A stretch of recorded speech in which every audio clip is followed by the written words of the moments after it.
আলী রাদিয়াল্লাহু তাআলা আনহু থেকে বর্ণিত, তিনি বলেন, আমি রাসূল পাক সাল্লাল্লাহু আলাইহি সাল্লামকে বলতে শুনেছি, যে কোনো মুসলমান অন্য কোনো অসুস্থ মুসলমানকে সকাল বেলায় কুশল জিজ্ঞাসা করতে যাবে, তার জন্যে সন্ধ্যা পর্যন্ত 70,000 ফেরেশতা কল্যাণ কামনা করবেন। সুবহানাল্লাহ। দেখেছেন, 70,000 ফেরেশতা তার জন্য কল্যাণ কামনা করবেন যদি কোনো রোগীকে আপনি দেখতে চান।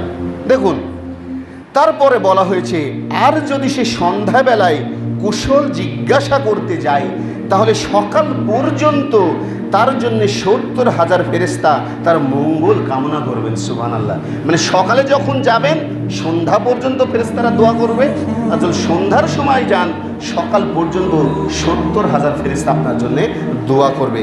আর তার জন্য জান্নাতের মধ্যে ফল নামানো নির্ধারিত হয়। সুবহানাল্লাহ। জান্নাতের মধ্যে ফল নামানো মানে বুঝেন, আপনাদের নির্ধারিত হয়ে গেল যে ফলটা নামাবে। আর জান্নাত মানে কি জানেন? বিশাল, কি বলছে যে জান্নাত এমন একটা জিনিস রাসূল পাক সাল্লাল্লাহু আলাইহি ওয়াসাল্লাম যে চক্ষু কোনোদিন দেখেনি, অন্তর কোনোদিন কল্পনাও করেনি। মানে এত সুন্দর জিনিস যেটা কোনোদিন মানুষ কল্পনার বাহিরে, সেটা আল্লাহ রাব্বুল আলামিনের কাছেই নিহিত আছে। দেখুন যে এই সম্পর্কে আরও হাদিস বর্ণনা করা আছে। হাদিসটা আছে সহিহ বুখারী, আবু দাউদ এবং মুসনাদে আহমদের মধ্যে, যে আনাস রাদিয়াল্লাহু তাআলা আনহু থেকে বর্ণিত, তিনি বলেন, একজন ইয়াহুদি বালক মহানবী সাল্লাল্লাহু আলাইহি সাল্লামের সেবা করত। হঠাৎ সে অসুস্থ হয়ে পড়ল। মহানবী সাল্লাল্লাহু আলাইহি সাল্লাম তার রোগ জিজ্ঞাসার উদ্দেশ্যে তার নিকটে গেলেন। তারপর যাওয়ার পরে তার মাথার পাশে বসে তাকে বলছেন, তুমি ইসলাম গ্রহণ করো। ওই ইহুদি বাচ্চাকে বলছেন। তখন ওই ইহুদি বাচ্চাটা তার বাবার দিকে বারবার এভাবে তাকাচ্ছে যে বাবা কি বলবে। তখন তার বাবা বলছে, হে আমার বৎস, তুমি আবুল কাসিমের কথাটা মেনে নাও। এখানে মুহাম্মদ সাল্লাল্লাহু আলাইহি সাল্লামের উদ্দেশ্যে বলা হয়েছে আবুল কাসিম। রাসূল পাক সাল্লাল্লাহু আলাইহি সাল্লাম অনেক নাম, হাবিবুল্লাহ, আহমদ, মোহাম্মদ, মোহাম্মদ মুস্তাফা, সাইয়্যিদুল মুরসালিন, খাতামুন নবীন, সম্পূর্ণ রাসূল পাক সাল্লাল্লাহু আলাইহি সাল্লামের জন্য নাম। তখন তার বাবা বলছে যে তুমি আবুল কাসিমের কথাটা মেনে নাও। সুতরাং সেই বালকটি ইসলাম কবুল করলো। তারপর মহানবী সাল্লাল্লাহু আলাইহি সাল্লাম এ কথা বলতে বলতে বের হয়ে চলে গেলেন যে সেই মহান আল্লাহর সমস্ত প্রশংসা, যিনি তাকে জাহান্নামের আগুন থেকে বাঁচিয়ে দিলেন। তাহলে এই হাদিস দ্বারা আমরা কয়েকটা বিষয় বুঝতে পারি যে রাসূল পাক সাল্লাল্লাহু আলাইহি সাল্লাম তার ধর্মটা ওখানে প্রচার করলেন। এক, দুই, সে যদি ইহুদিও হয়, খ্রিস্টানও যদি হয়, একজন হিন্দু হয়, তাকে দেখতে যাবেন। কেন বলুন তো? এটা হচ্ছে তার জন্যে একটা মানবিক ভালোবাসা। যেমন কি, একটা মনে করেন হিন্দু আছে, হিন্দুকে আপনি জিজ্ঞাসা করতে পারেন, ভাই কেমন আছেন? ভালো।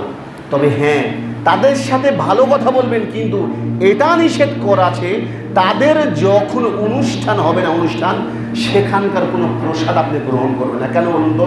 তার দেবীর পায়ের নিচে ওই প্রসাদগুলো দেওয়া হয়, বিসর্জন দেওয়া হয়, যেটা সম্পূর্ণ হারাম।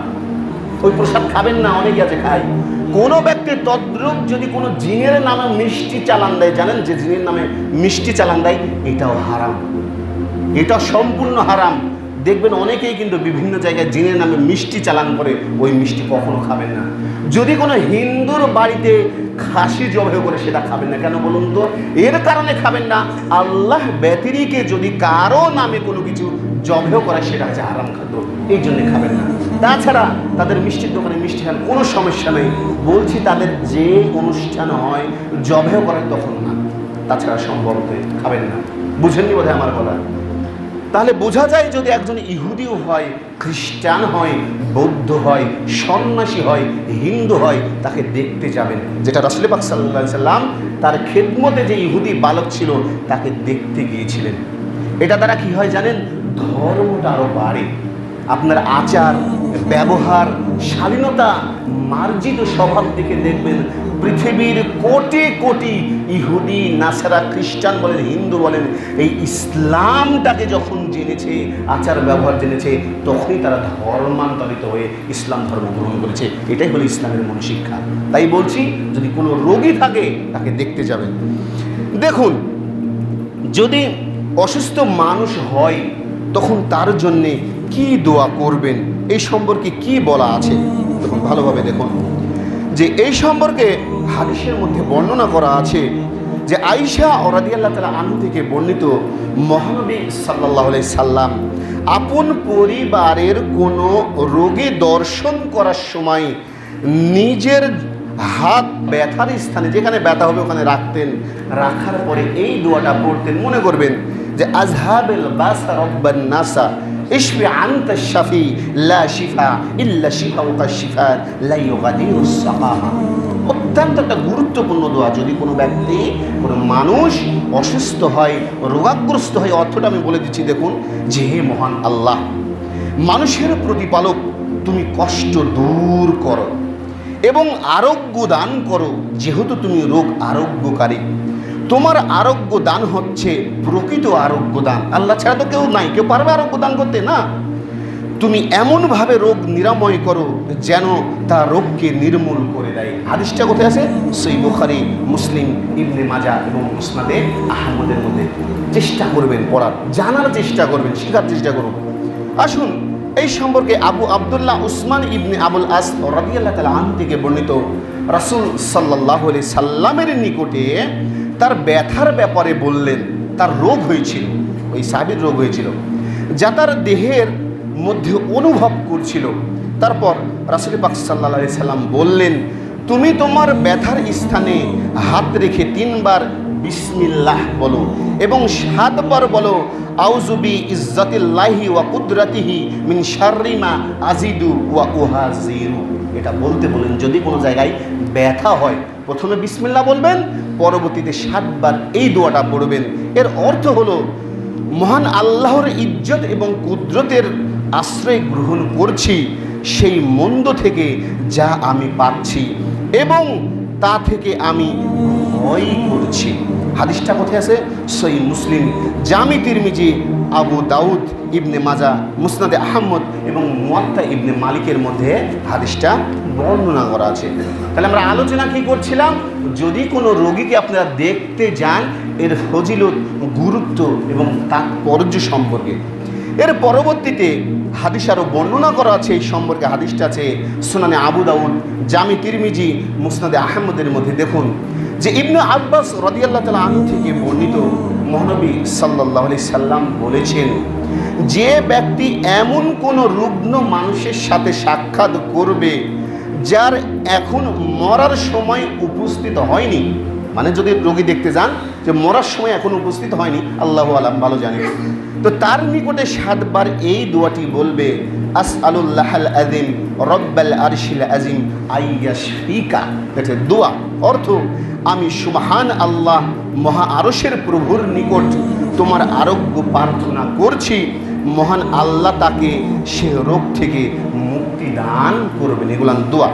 দেখুন উক্ত বর্ণনাকারী থেকে আরও বর্ণিত, মহানবী সাল্লাল্লাহু আলাইহি সাল্লাম এক পীড়িত বেদুইনের সাক্ষাতে গেলেন, আর মহানবী সাল্লাল্লাহু আলাইহি সাল্লাম সে রোগীকে সাক্ষাৎ করতে যেতেন, তখন তিনি বলতেন, লা বাসা তাহরুন ইনশাআল্লাহ, মানে কোনো ক্ষতি নেই, গুনাহ থেকে পবিত্র হবে ইনশাআল্লাহ, আর আল্লাহ যদি চাহে তুমি রোগ থেকে মুক্ত পাবে। এতটুকু না পারলে লা বাসা তাহরুন ইনশাআল্লাহ, এতটুকু বলবেন।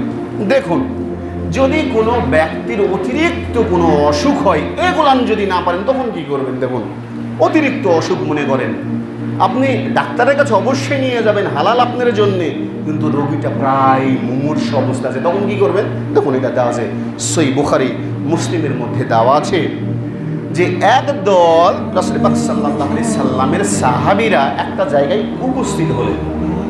তো ওখানে যেখানে তারাই সাহাবীরা গেলেন, ওখানে তারা সেখানে থাকতে চাইলেন, আতিথেয়তা চাইলেন, সেখানকার লোকেরা আতিথেয়তা গ্রহণ করলেন না। তখন ওই যেই জায়গাতে সাহাবীরা গেলেন, তো ওখানে যে সর্দার ছিল, মানে ওই এলাকার, তাকে কিছুতে দংশন করেছে। বর্ণনা করেছে সাপে হয়তো দংশন করেছে, বিষাক্ত কিছুতে, তো কোনো কিছুতেই কোনো কাজ হয়নি। তখন ওখানকার কিছু লোক বলছে, যে লোকগুলান আমাদের এলাকার মধ্যে প্রবেশ করেছে তারা এই সম্পর্কে কিছু জানতে পারে। তারপর তারা এসে বলছে যে আপনারা যদি আমাদের এই যে গোত্রের একজন প্রধান আছে তাকে কিছুতে দংশন করেছে, যদি রোগটা সারিয়ে দিতে পারতেন তাহলে উপকার করতেন। কি যখন এই লোকগুলান বলছেন সাহাবীরা, জানো ওখানে যাব না, তোমাদের ওখানে গেলাম আতিথেয়তার জন্য, কিন্তু তোমরা ফিরিয়ে দিলে। তখন একজন বলছে যে আমি একটা জিনিস জানি, কোরআনি শব্দ জানি, যেটা দ্বারা তোমাদের ওকে ভালো করে দিতে পারে আল্লাহ ইনশাল্লাহ। সে বলছে তো সেখানে একটা চুক্তি হলো। সে বলছে যে তোমাদের যে ছাগলের পাল আছে, পালটা আমাকে দিয়ে দিতে হবে। তখন তারা তাই সত্ত্বে রাজি হলো। তখন ওই ব্যক্তি গিয়ে ওখানে গিয়ে সূরা ফাতিহা পড়লেন আর ফুঁক দিলেন। বেচারি এমনভাবে সুস্থ হয়ে গেলেন, মনে হলো যে তাকে দংশনই করেনি, ওই ব্যথাটা সেরে গেছে। তাহলে বোঝা যায় যে কোনো ব্যক্তির যদি কোনো রোগাক্রান্ত হয়, বড় ধরনের অসুস্থ হয়, আপনি সূরা ফাতিহা পড়ে ফুঁক দেন, অন্যজনের কাছে যাওয়ার কোনো দরকার নাই, আপনি সূরা ফাতিহা পড়ে ফুঁক দেন বারবার। তো তখন ওই ছাগলের পালগুলো তখনও গ্রহণ করে নিয়েছে, ঠিক গ্রহণ করেনি। কেন বলুন তো? তারা বলছেন এটা রাসূল পাক সাল্লাল্লাহু আলাইহি সাল্লামকে আগে জিজ্ঞাসা করে যেটা নেওয়া যাবে কিনা। তখন রাসূল পাক সাল্লাল্লাহু আলাইহি সাল্লামের কাছে এসে বলছেন যে রাসূলুল্লাহ সাল্লাল্লাহু আলাইহি সাল্লাম, যে আমি কোরআনি আয়াত দ্বারা ঝাড়ফুঁক করেছি এবং এটা নিয়েছি। তখন রাসূল পাক সাল্লাল্লাহু আলাইহি সাল্লাম বলছেন একটা আমার জন্য রেখে যাও, বাদ বাকি তোমরা নিয়ে নাও। একজন বলছে সিম্পল, আমার কথা বাদ দেন, সিম্পল, যে একজন হুজুর শুধু নামাজ পড়ার টাকা নেয়। আচ্ছা বলেন তো, একটা হুজুরের কি সংসার থাকে? সংসার নাই, ওর তো বউ আছে, বাচ্চা আছে, সংসার আছে, বলেন তো তার কি হবে? অথচ সে যখন ডাক্তারের কাছে যাবে ঠিকই কিন্তু টাকাটা দেবে। অথচ যে কোরআনী শিক্ষা দিচ্ছে, কোরআনী শিক্ষা মানে বুঝেন কত বড় শিক্ষা, অথচ তখন বলবে যে হুজুর শুধু টাকা নেয়। টাকা আপনি দেবেন না কেন? এক লোক বলছে এক হুজুরকে গিয়ে যে হুজুর এমন দোয়া করেন আমার ছেলেটা যাতে একটা ভালো চাকরি পায়। তখন এই হুজুর ওকে দোয়া করছে, কথাটা কিন্তু লজিক আছে, যে আল্লাহ আমাদের এই লোকের ছেলের এমন একটা চাকরি দিও যাতে আমার মতো সম্মানিত বেতন পায়। ওই লোক খেপে গেছে। তো হুজুর একটা দোয়া করলেন, কেন? আপনার মতন বেতন হলে চলবে? বলছে বাবা তাহলে আমার কিভাবে চলে? কথার কিন্তু যুক্তি আছে, আমি এটা বললাম যুক্তি আছে। ও বলছে যে আমার ছেলের জন্য ভালো কিছু দোয়া করেন যাতে চলা যায়। তখন এই দোয়াটা করেছে, আল্লাহ আমার যে এরকম বেতন হয়েছে সম্মানিত বেতন, ওকে যাতে সম্মানিত বেতনটা দিও। তখন ওই লোক খেপে গেছে। দেখুন, যদি কাউকে জাদু টোনা করা হয়, সাপ বিচ্ছুতে যদি আক্রমণ করে, বিভিন্ন অনিষ্ট কিছু আপনি উপলব্ধি করেছেন, তখন কি করবেন?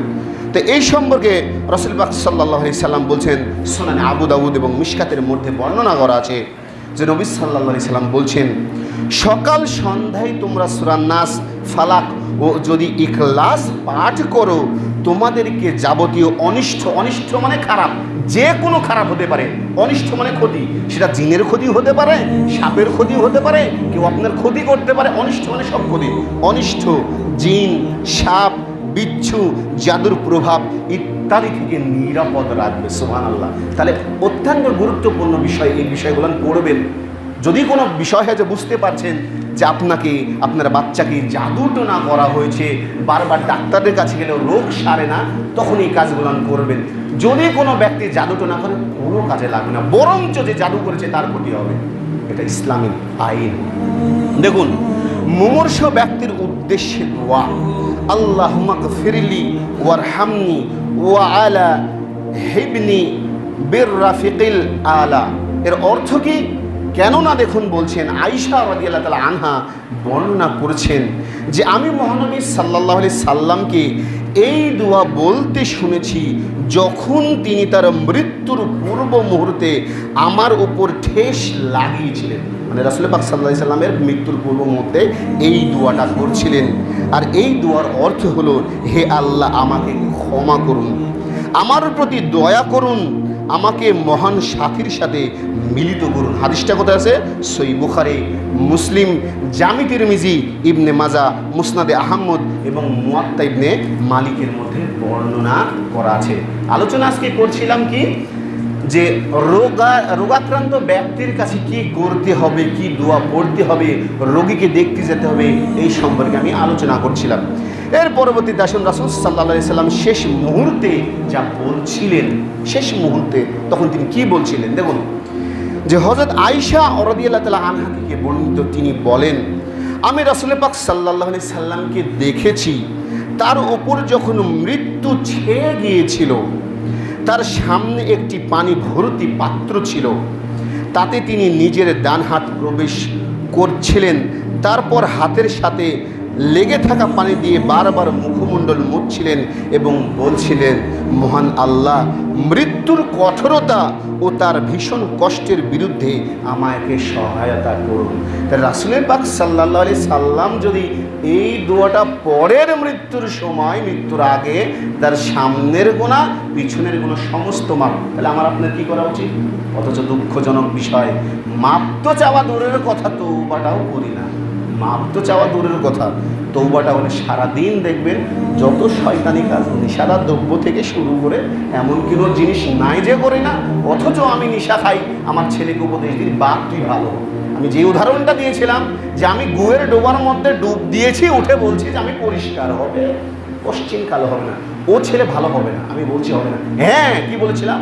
যদি তওবা করে ফিরে আসেন, ছেলেকে বুঝান যে বাবা এই কাজটা করো না, আমি করিনি, কেননা এর ভয়াবহতা আছে, কাল মরতে হবে, কাল কিয়ামতের মধ্যে আমাকেও দণ্ডায়মান হতে হবে। কেন? ওই যে হাদিসটা বলছিলাম, রাসূল পাক সাল্লাল্লাহু আলাইহি সাল্লাম বলছেন, যে ব্যক্তি নিয়মিত নেশাদার দ্রব্য মানে যাবতীয় মাদক দ্রব্য নিয়মিত পান করবে, সে 40 দিনের ইবাদতের কল্যাণ থেকে বঞ্চিত হয়ে যাবে। কি বলবে না? এটা আমার কথা নয়, এটা রাসূল পাক সাল্লাল্লাহু আলাইহি সাল্লামের কথা। আর আমরা তারপরও চাই না। দেখুন, আপনি ভাবছেন যে সময় আছে, একদিন না একদিন আল্লাহ ক্ষমা করে দেবেন, ক্ষমা চেয়ে নেব। আচ্ছা বলেন তো, আপনি ভাবছেন যে আমি ক্ষমাটা চেয়ে নেব, ভবিষ্যতে নেবেন বা 10 দিন পরে চাবেন, আপনি বেঁচে থাকবেন এর গ্যারান্টি কোথায়? কাফের অবস্থাতেও তো আপনার মৃত্যু হতে পারে, মুশরিক অবস্থাতে আপনি নেশা করছেন, ওই সময় মৃত্যুবরণ করলে থাকার জায়গা কোন জায়গাতে হবে? জাহান্নাম ছাড়া কোনো উপায় নাই। আপনি খারাপ কাজ আছেন, মৃত্যু যদি হয় কোথায় যাবেন? জাহান্নাম ছাড়া কোনো উপায় নাই। ভাবছেন যে শেষ সময় ক্ষমা চাবো, ক্ষমা হয়ে যাবে? সেই সময় ফেরাউনেরও ক্ষমা হয়ে যেত। যখন ফেরাউন তার সৈন্য সামন্ত নিয়ে লোহিত সাগরের মধ্যে, যে হচ্ছে কুলজুম সাগর, যখন পার হচ্ছিলেন, যখন আল্লাহ বললেন যে পানি চলাচল শুরু করো, তখন ফেরাউন বলছে, আমি তার উপরে ঈমান আনছি, মূসা যার উপরে ঈমান এনেছে, মূসা যে রবের উপরে ঈমান এনেছে। তখন আল্লাহ রাব্বুল আলামিন বলছে, এখন কোনো সময় নাই। তো এমন সময় তওবার চিন্তা করিয়েন না যেই সময়টা আপনি নেশার মধ্যে আছেন, এমন সময় তওবা করেন না যেই সময়টা আপনি বেনামাজির মধ্যে আছেন, এমন সময় তওবা করেন না যেই সময় আপনি সুদ খান, এমন সময় তওবা করেন না যখন অশ্লীলতার মধ্যে আছেন। ওই সময় মৃত্যু মানে কি জানেন? জাহান্নাম ছাড়া ঠেকানোর মূল পথ নয়। তাই তওবা করুন, বেঁচে থাকতে অবস্থা ভয়াবহ হয়ে যাবে। আমি আলোচনা করেছিলাম যে সম্পর্কে, যেটা হলো রোগীকে দেখতে যাবেন, রোগীকে দেখতে যাওয়ার ফজিলত আছে, আর প্রত্যেকটা ভালো কাজে মানুষকে সহায়তা করবেন। তাছাড়া আল্লাহ রাব্বুল আলামিনের কাছে আমাদেরকে ধরা পেতে হবে। তাই আমার একটাই কথা, আল্লাহ রাব্বুল আলামিন আমাদেরকে সঠিক বুঝ মানার তৌফিক এনে কোন সকলে বলে আল্লাহুম্মা আমিন।